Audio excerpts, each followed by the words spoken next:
आज वर्धा लोकसभा करिता महायुतीचे उमेदवार रामदास तडस यांनी उपमुख्यमंत्री देवेंद्र फडणवीस आणि प्रदेश भाजपा अध्यक्ष चंद्रशेखर बावनकुळे यांच्या उपस्थित आपला उमेदवारीचा अर्ज दाखल केला। तसेच स्थानिक अनिकांत स्वाध्याय मंदिर येथून उमेदवारी अर्ज दाखल करण्याकरिता रॅली काढण्यात आली होती। या महायुतीतील भाजपा, शिवसेना, राष्ट्रवादी काँग्रेस, रिपाई, राजसप, लहुशक्ती तसेच अनेक पार्टीचे नेते व पदाधिकारी मोठ्या संख्येने तिथे उपस्थित होते।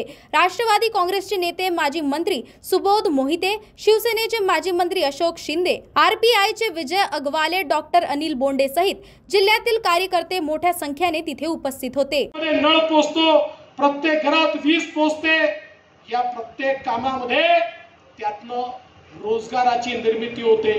ज्यावेळेस गडकरी साहेबांच्या नेतृत्वात इतके हायवे तयार होतात, इतके पूल तयार होतात, देशामध्ये इतके रेल्वे तयार होतात, या प्रत्येक गोष्टीमुळे रोजगाराची निर्मिती होते।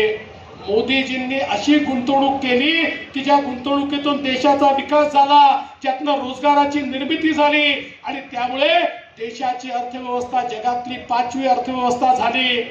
आणि आता मोदीजींनी सांगितलंय, मोदी की गारंटी है तीसरी बार सरकार आएगी तो दुनिया की तीसरी सबसे बड़ी अर्थव्यवस्था ये भारत बनेगा। जगातली तीसरी आर्थिक महाशक्ती भारत बनणार आहे। तिसरी आर्थिक महासत्तेचा अर्थ काय? आर्थिक महासत्ता बनणं याचा अर्थ अर्थव्यवस्थेचा विस्तार होणं। अर्थव्यवस्थेचा विस्तार होणं म्हणजे काय? प्रत्येकाला संधी प्राप्त होणं। अर्थव्यवस्थेचा विस्तार म्हणजे रोजगाराची निर्मिती होणं।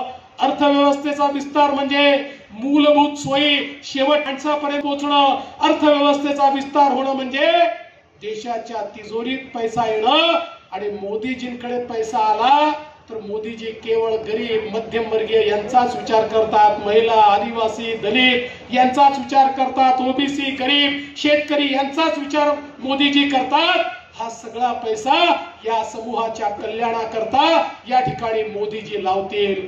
आणि आपल्याला माहिती आहे, मोदीजी की गॅरंटी आने गॅरंटी की गॅरंटी, अशा प्रकारची गॅरंटी आपल्याला मोदीजींनी दिली आहे।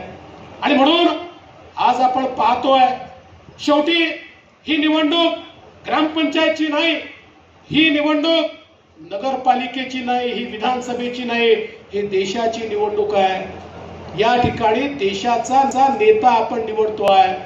रामदास तडसांना हे वोट नाहीये, हे देशाचा नेता निवडण्याकरता वोट आहे। समोरच्या पक्षाचा वोट हे देशाचा नेता निवडण्याकरता वोट आहे। आता त्यांच्याकडे तर प्रश्न असा आहे, त्यांची कुठली आघाडी? इंडिया आघाडी तयार झाली। इंडिया आघाडी, ही इंडिया आघाडी कशी आहे? या इंडिया आघाडीमध्ये 25 त्या ठिकाणी पक्ष आहेत आणि 25 पक्ष केवळ इंजिन आहे, याला डब्बा एकही नाही आहे। आपली गाडी कशी आहे? आपल्या महायुतीमध्ये, आपल्या एनडीए मध्ये आपले मोदीजी इंजिन आहे, बाकी सगळे बोगे आहेत आणि सगळ्या बोग्यांमध्ये सामान्य माणसाला बसायची व्यवस्था आहे। पण हे 25 पक्ष केवळ इंजिन आहे। इंजिनामध्ये इंजिनच्या ड्रायव्हर शिवाय कोणालाही बसता येत नाही। आणि हे 25-26 इंजिन वेगवेगळ्या दिशेने निघालेले आहे आणि यातलं मुख्य इंजिन कोणतं याचा निर्णय झालेला नाही।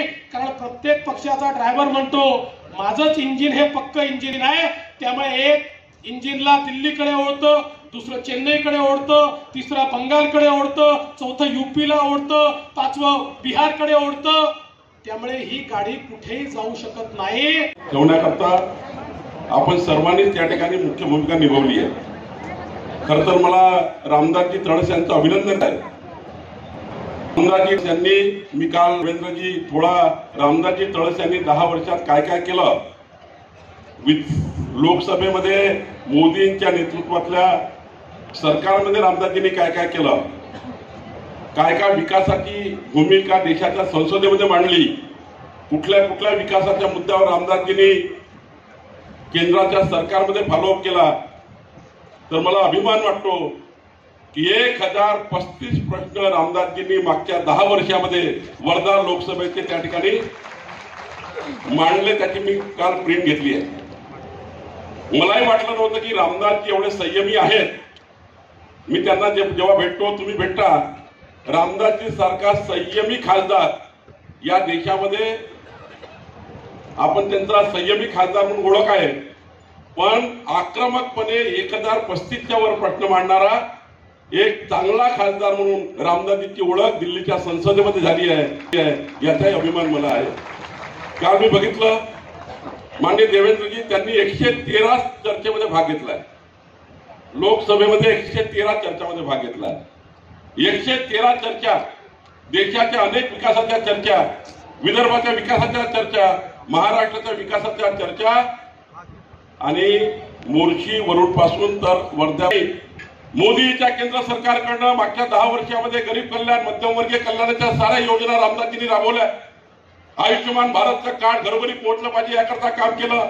आमच्या व्यासपीठाचे सर्व नेते घरोघरी आयुष्यमान कार्ड पाठवत होते, आणि सोबतच लोकांना, गरीब माणसाला अन्न भेटलं पाहिजे याकरताही रामदासजींनी मोठ्या प्रमाणावर गरीब माणसाकरता काम केलं. परवा तर माननीय मोदीजींनी जाहीर केलं की 2029 पर्यंत या देशातल्या 80 कोटी लोकांना गरीब कल्याणाच्या माध्यमातून, रेशनच्या माध्यमातून जे अन्न मिळणार आहे. नरेंद्र मोदीच्या नेतृत्वाखाली आणि देवेंद्रजी फडणवीस यांच्या माध्यमातून या ठिकाणी झालं.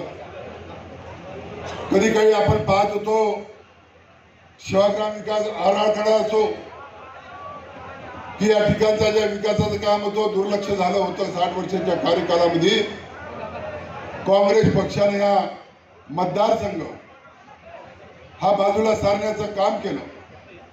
2014 मध्ये या महाराष्ट्राचे मुख्यमंत्री देवेंद्रजी फडणवीस झाले, आणि कधी ना एवढा निधी या लोकसभा मतदारसंघामध्ये आला, ज्या मतदारसंघामध्ये कधी काही आम्ही एखादी रोड पाहत होतो, त्या मतदारसंघात 16 नॅशनल हायवे रोड झाले 2007. महाराष्ट्र टीव्ही 24 साठी सतीश काळे आणि संतोष देशमुखची रिपोर्ट, वर्धा.